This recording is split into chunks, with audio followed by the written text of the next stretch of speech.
তোমাদের কাছে একটি অনুরোধ যে তোমরা প্রতিটা গল্প, প্রতিটা কবিতা, প্রতিটা নাটক তোমরা নিজেরা পড়ে আনন্দ উপভোগ করো। ভিডিওটিতে আমি আমার যে ভাবনা প্রকাশ করতে চলেছি সেই ভাবনাই যে তোমাদের মানতে হবে এমন কোনো কথা নেই। তাই তোমরা প্রতিটা রাইটিং নিজের মনের মতো করে পড়ে নিজে আত্মোপলব্ধি করো। সো হ্যালো গাইস, চলে এসেছি আমরা নতুন একটা ভিডিও নিয়ে, এবং আজকের ভিডিওর টপিক হচ্ছে আজ আমরা জীবনানন্দ দাশের লেখা একটা খুবই সুন্দর কবিতা বনলতা সেন, এই কবিতাটা আজ আমরা বাংলাতেও পড়ব এবং তার সাথে এই কবিতাটির ইংলিশ ট্রান্সলেশন, অর্থাৎ যিনি করেছেন সুকান্ত চৌধুরী, তার লেখা যে ইংলিশ ট্রান্সলেশন জীবনানন্দ দাশের লেখা বনলতা সেন, সেই ট্রান্সলেশনটা আজ আমরা এই ভিডিওতে পড়তে চলেছি। তো ভিডিওটা অবশ্যই খুব ইন্টারেস্টিং হতে চলেছে, তাই তোমরা ভিডিওটা অবশ্যই শেষ পর্যন্ত দেখতে থাকো। তো শুরু করা যাক আমাদের আজকের ভিডিও, জীবনানন্দ দাশের লেখা বনলতা সেন। প্রথমেই আমাদের জানতে হবে জীবনানন্দ দাশ কে ছিলেন। জীবনানন্দ দাশ ছিলেন আমাদের একজন বাঙালি কবি, এবং তার সাথে তিনি একজন নোভেলিস্ট ছিলেন, এবং তার সাথে তিনি একজন এসেইস্ট ছিলেন, এবং প্রায় তাকে আমরা রূপসী বাংলার কবি হিসেবে সম্বোধন করে থাকি। তো প্রথমে কবিতাতে যাওয়ার আগে আমাদের একটু জানতে হবে যে এখানে জীবনানন্দ দাশ তিনি তার যে প্রেমের গভীরতা, সেই গভীরতাকে তিনি প্রকাশ করছেন এই কবিতার মাধ্যমে, এবং কিভাবে প্রকাশ করছে সেটা আমরা আস্তে আস্তে জানব। তো প্রথমে আমরা জীবনানন্দ দাশের বনলতা সেনের যে বাংলা যেটা তিনি লিখেছেন জীবনানন্দ দাশ, সেটা আজ আমরা প্রথমে পড়ব। তো জীবনানন্দ দাশ তিনি তার বনলতা সেন কবিতায় প্রথম লাইনে বলছেন, হাজার বছর ধরে আমি পথ হাঁটিতেছি পৃথিবীর পথে, সিংহল সমুদ্র থেকে আরও দূর অন্ধকারে মালয় সাগরে অনেক ঘুরেছি আমি। কবি বলছেন যে আমি হাজার হাজার বছর ধরে এই পৃথিবীর বুকে হাঁটতে থেকেছি, সিংহল সমুদ্র থেকে আরও দূর, মানে সিংহল সমুদ্র থেকে আরও দূর অন্ধকারের মালয় সাগর পর্যন্ত কবি পথ ভ্রমণ করেছেন। বিম্বিসার অশোকে ধূসর জগতে সেখানে ছিলাম আমি, এবং তিনি তার যে প্রেমের যে গভীরতা, সেই গভীরতাকে প্রকাশ করতে গিয়ে তিনি বলেছেন যে আমি সেই বিম্বিসার এবং অশোকের সময়কাল থেকে আমি পথ ভ্রমণ করে আসছি, আমি আমার প্রেমের জন্য অপেক্ষা করে আছি। আরও দূর অন্ধকার বিদর্ভ নগরে, এবং সেই অন্ধকারের বিদর্ভ নগরে আমি রওনা দিয়েছিলাম। তারপর তিনি বলছেন, আমি ক্লান্ত প্রাণ এক, এবং আমি এখন ক্লান্ত হয়ে গেছি। এত সুদীর্ঘ পথ ভ্রমণ করার পর এখন আজ আমি ক্লান্ত। চারিদিকে জীবনের সমুদ্র সফেন, এবং কবি যখন তার জাহাজে করে ভ্রমণ করছেন সেই সিংহল সমুদ্র থেকে মালয় সাগরে, তখন তিনি চারিদিকেই তাকাচ্ছেন, দেখছেন সমুদ্রের ফেনা ফেনা যুক্ত জল চারিদিকে রয়েছে, এবং চারিদিকে এক অন্ধকারময় পরিবেশ বিরাজ করছে। আমারে দুদণ্ড শান্তি দিয়েছিল নাটোরের বনলতা সেন। তিনি বলছেন যে আমার এই ক্লান্তহীন ভ্রমণের পর একমাত্রই বাংলাদেশের একটি স্থান রয়েছে নাটোর, সেই নাটোরের বনলতা সেনই আমায় দুদণ্ড শান্তি দিয়েছিল, আমার ক্লান্তহীন হৃদয়ে শান্তির বর্ষণ নামিয়েছিল। এবার যা যাক সুকান্ত চৌধুরী তিনি ইংলিশ ট্রান্সলেশনে কি বলছেন, I have walked the roads across the earth breast for 1,000 years, অর্থাৎ হাজার হাজার বছর ধরে আমি এই পৃথিবীর বুকে পথ ভ্রমণ করেছি। In the darkness of night, এই রাত্রের অন্ধকারের মধ্যে, I have ranged far from saline waters to the Malay Sea, এবং তিনি বলছেন এই অন্ধকারময় পরিবেশের মধ্যে আমি সেইলেন ওয়াটার্স থেকে মলয় সি পর্যন্ত ভ্রমণ করেছি। অর্থাৎ এই লাইনটার মধ্য দিয়ে তিনি তার সুদীর্ঘ পথ ভ্রমণ করা ক্লান্ত হৃদয়ের কথা বলছেন, যেই ক্লান্ত হৃদয় তার দীর্ঘদিন ধরে অপেক্ষায় থাকা প্রেমের গভীরতাকে প্রকাশ করছে, যে কতদিন ধরে তিনি তার বিলাপেটের জন্য অপেক্ষায় ছিলেন। যেটা তিনি বলছেন যে আমি সেইলেন ওয়াটার্স থেকে মলয়সী পথ ভ্রমণ করেছি। এবং তারপর তিনি বলছেন in Bimbisara and Ashoka's grey world have I been. এবং এমনকি তিনি তার সময়সীমাটা বলছেন যে কত দিন ধরে তিনি অপেক্ষায় ছিলেন। তিনি বলছেন তিনি বিম্বিসার এবং অশোক যখন সাম্রাজ্য করছেন সেই সাম্রাজ্যের সময়কাল থেকে তিনি অপেক্ষায় ছিলেন তার প্রেম প্রেয়সীর জন্য। And the still more distant darkness of Vidarbha. এবং তিনি বলছেন যে তিনি অন্ধকারময় বিদর্ভের মধ্য দিয়েও তিনি ভ্রমণ করেছেন। Are tired being am I. এবং তিনি বলছেন এত দিন ধরে অপেক্ষা করার পর আমার হৃদয় এখন ক্লান্ত হয়ে গেছে।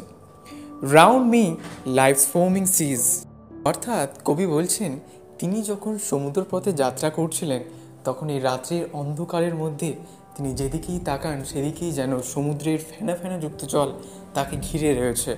অর্থাৎ তার জীবনে যে সকল বাধা বিপত্তিগুলো রয়েছে সেগুলোর কথাই তিনি বলছেন, যে বারবার তিনি যখন তার প্রেমের জন্য অপেক্ষা করছেন বারবার তিনি ব্যর্থতার মুখোমুখি হচ্ছেন এবং তাই জন্যই তিনি সেটাকে লাইফ জীবনের ফোমিং সিজ হিসেবে উল্লেখ করছেন। বনলতা সেন অফ নাটোর। এবং নাটোরের বনলতা সেন বাংলাদেশের নাটোরের একটা টাউনের বনলতা সেন গেভ মি কবিকে দিয়েছিলেন আ মুভমেন্ট পিস এবং কিছুক্ষণের শান্তি কবিকে দিয়েছিলেন। এরপর যা যাক বাংলাতে জীবনানন্দ দাশ কী বলছেন। দ্বিতীয় নম্বর প্যারায় জীবনানন্দ দাশ বলছেন চুল তার কবেকার অন্ধকার বিদিশার নেশা। এবং তিনি এরপর তার প্রেম প্রেয়সীর যে সৌন্দর্যতা সেই সৌন্দর্যতার কথা তিনি এবার তার কবিতার লাইনে ফুটিয়ে তুলছেন। তিনি মনে করছেন যে চুল তার কবেকার অন্ধকার বিদিশার নেশা, অর্থাৎ বিদিশার অন্ধকারের মতো তার চুলগুলো অত্যন্তই অন্ধকারময়। মুখ তার শ্রাবন্তীর কারুকার্য। এবং তার মুখের বিবরণ দিতে গিয়ে তিনি বলছেন যে মুখ যেন তার শ্রাবন্তীর কারুকার্য বা শ্রাবন্তীর যে শিল্প কলা রয়েছে সেই শিল্পকলার মতো তার মুখগুলো যেন খুব ধীরে ধীরে খুব ধৈর্যের সহকারে বানানো হয়েছে। এবং তাই জন্য তিনি বলছেন মুখ তার শ্রাবন্তীর কারুকার্য। অতিদূর সমুদ্রের পর এবং দীর্ঘক্ষণ সমুদ্রে ভ্রমণ করার পর হাল ভেঙে যে নাবিক হারাইছে দিশা। এবং কবি মনে করছেন তার যেন হাল ভেঙে গেছে, নৌকার বা তার জাহাজের যে হাল সে হাল তিনি ভেঙে ফেলেছেন। অর্থাৎ কবির ধৈর্যের বাঁধ ভেঙে গেছে, কবি আর পারছেন না অপেক্ষা করে থাকতে তার বিলাভিটের জন্য বা তার প্রেম প্রেয়সীর জন্য। তাই বলছেন যে অতিদূর সমুদ্রের পর হাল ভেঙে যে নাবিক হারাইছে দিশা, যে অতিদূর ভ্রমণ করার পর সমুদ্রে এমন একজন নাবিক যে তার দিশা হারিয়ে ফেলেছে। সবুজ ঘাসের দেশ যখন সে চোখে দেখে দারুচিনি দ্বীপের ভিতর। অর্থাৎ দারুচিনি দ্বীপের ভিতর তিনি যখন সবুজ ঘাসের একটা দেশ দেখতে পেলেন, কি বলছেন তারপর, তেমনি দেখেছি তারে অন্ধকারে। অর্থাৎ তিনি তার বিলাভেটের কথা বলছেন, তার প্রেম প্রেয়সীর কথা বলছেন, যে যাকে তিনি অন্ধকারের মধ্যে দেখেছিলেন। এবং সেই অন্ধকারের মধ্যে দাঁড়িয়ে থেকে তার প্রেমের প্রেয়সী তাকে বলেছে সে এতদিন কোথায় ছিলেন। অর্থাৎ কবি বলছেন আমাকে উদ্দেশ্য করে আমার বিলাভেট বলছিলেন, অর্থাৎ কবি প্রেম প্রেয়সী বলছেন যে এতদিন কোথায় ছিলেন, অর্থাৎ কোথায় এতদিন তুমি অপেক্ষায় করছিলে। অর্থাৎ এই লাইনটার মধ্য দিয়ে জীবনানন্দ দাশ আমাদের বলছেন যে তার প্রেম প্রেয়সীও যেন তার জন্য অপেক্ষা করছিলেন সুদীর্ঘ পথ ধরে, যেমনটা কবি করেছেন। তারপর বলছেন পাখির নীড়ের মতো চোখ তুলে চাওয়া নাটোরের বনলতা সেন।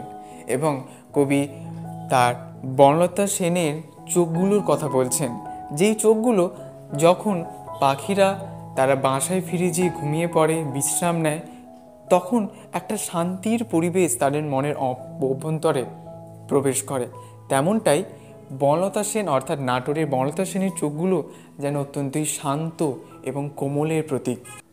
এবার যাওয়া যাক সুকান্ত চৌধুরী কী বলছেন ইংলিশ ট্রান্সলেশনে। Her hair the dark night long ago in Vidisha, এবং বিদিশার কালো অন্ধকারময় পরিবেশের মতোই তার চুলগুলো অত্যন্তই অন্ধকারময়, অত্যন্তই কালো। হার ফেস আর শ্রাবস্তি কার্ভিং, এবং তার মুখটি যেন শ্রাবস্তি কার্ভিং, যেমনটা শ্রাবস্তির যে আর্টিস্টিক কার্ভিং তৈরি করা হয়েছিল তেমনভাবেই তার প্রেম প্রেয়সীর মুখটিও খুব সুন্দর করে তৈরি করা হয়েছে।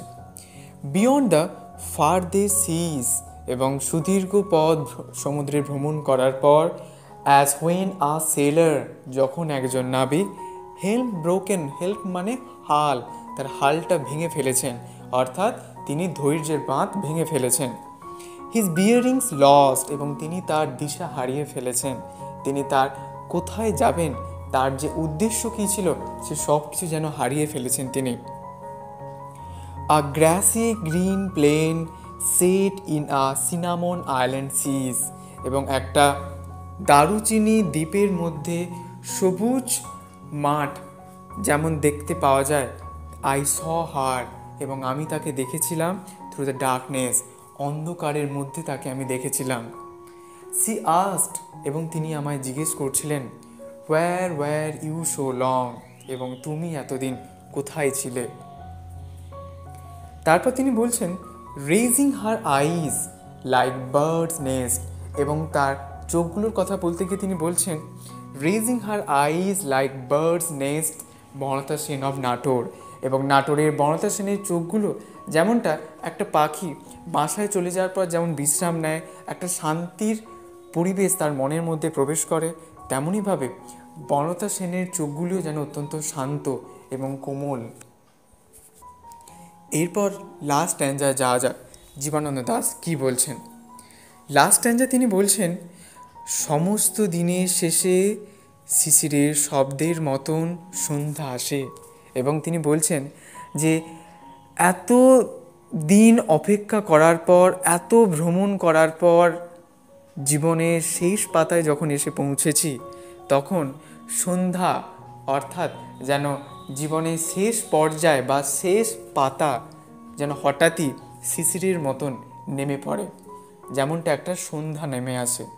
সন্ধ্যা যখন নেমে আসে তখন আমরা বুঝতে পারি না, কিন্তু হঠাৎ করে যেন অন্ধকারময় একটা পরিবেশ আমাদেরকে আঁকড়ে ধরে। এবং তিনি বলছেন যে শিশিরের শব্দের মতন, শিশির যখন পড়ে তখন কিন্তু কোনো শব্দ হয় না, কিন্তু ঘাসের পাতার উপর যখন আমরা দেখি যে হালকা হালকা ছোট্ট ছোট্ট জলকণা আছে, তখন আমরা বুঝতে পারি শিশির পড়ছে। তেমনইভাবে আমরা না জেনেই হঠাৎই আমাদের শেষ যে অধ্যায় বা সন্ধ্যা বা মৃত্যু আমাদেরকে আঁকড়ে ধরে ফেলে হঠাৎই। ডানা রৌদ্রের গন্ধ মুছে ফেলে চিল, এবং চিল সারা দিন ধরে আকাশে ওড়ার পর তার ডানার উপর সূর্যের আলোর যে গন্ধ, সেই গন্ধ আস্তে আস্তে চলে যেতে থাকে, অর্থাৎ চিল সেই তার গন্ধ মুছে ফেলে, কারণ অন্ধকার নেমে আসছে।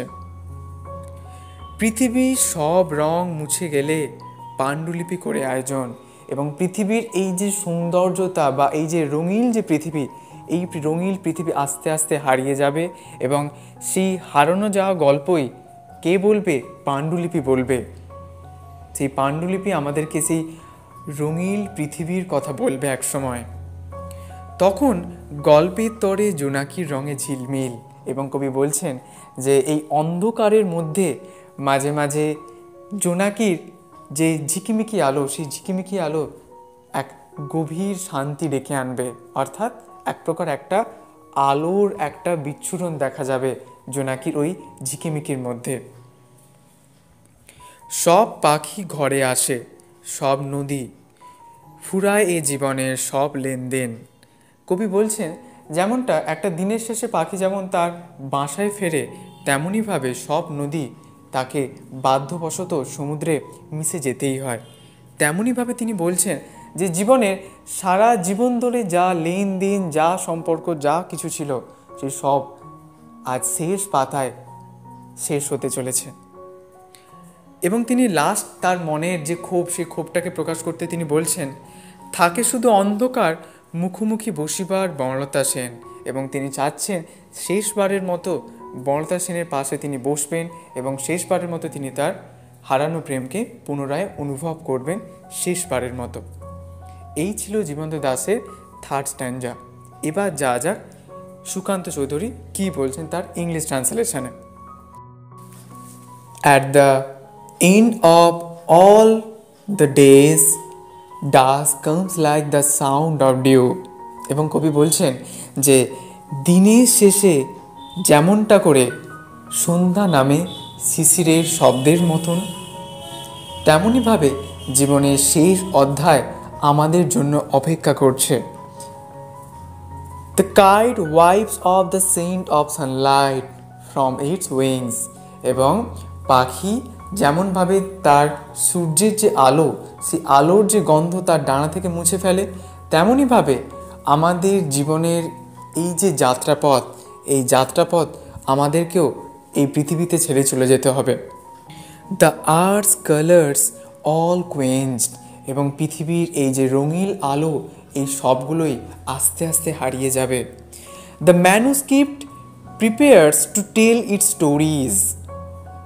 এবং পাণ্ডুলিপিটা তৈরি হয়ে আছে এই রঙিন পৃথিবীর গল্পকথা পুনরায় বলার জন্য। Lit by firefly gleams. এবং এই অন্ধকারময় পরিবেশের মধ্যে মাঝে মাঝে জোনাকির ঝিকিমিকি আলো চারিদিককে এক আলোর বিচ্ছুরণ ফুটিয়ে তুলবে। All the birds come home. যেমনটা করে সকল পাখি দিনের শেষে বাড়ি ফেরে। All the rivers all life straight ends. যেমনভাবে রিভার সমুদ্রে মেশে, তেমনইভাবে আমাদের জীবনকেও শেষ অধ্যায় এসে দাঁড়াতেই হবে। এবং শেষ অধ্যায় এসে কবির শেষ আক্ষেপ তিনি পূরণ করতে চাচ্ছেন। তিনি লাস্ট লাইনে বলছেন, only the dark abides and to sit face to face Banalata Sen. এবং এই অন্ধকারময় পরিবেশের মধ্যে তিনি শেষবারের মতো চাচ্ছেন যে সেই নাটোরে বনলতা সেন কবির পাশে এসে বসবেন এবং তার দিকে তিনি একদৃষ্টে তাকিয়ে থাকবেন এবং তার হারানো ভালোবাসাকে তিনি পুনরায় অনুভব করতে চাইছেন এই লাস্ট লাইনের দ্বারা, অর্থাৎ এই কবিতাটির দ্বারা। এই ছিল জীবনানন্দ দাশের লেখা বনলতা সেন। কেমন লাগলো তোমাদের ভিডিওটা অবশ্যই তোমরা কিন্তু কমেন্টে জানিও। আর যদি তোমাদের কোথাও কোনো প্রশ্ন থাকে অবশ্যই তোমরা কিন্তু কমেন্টে জানাতে ভুলো না যেন।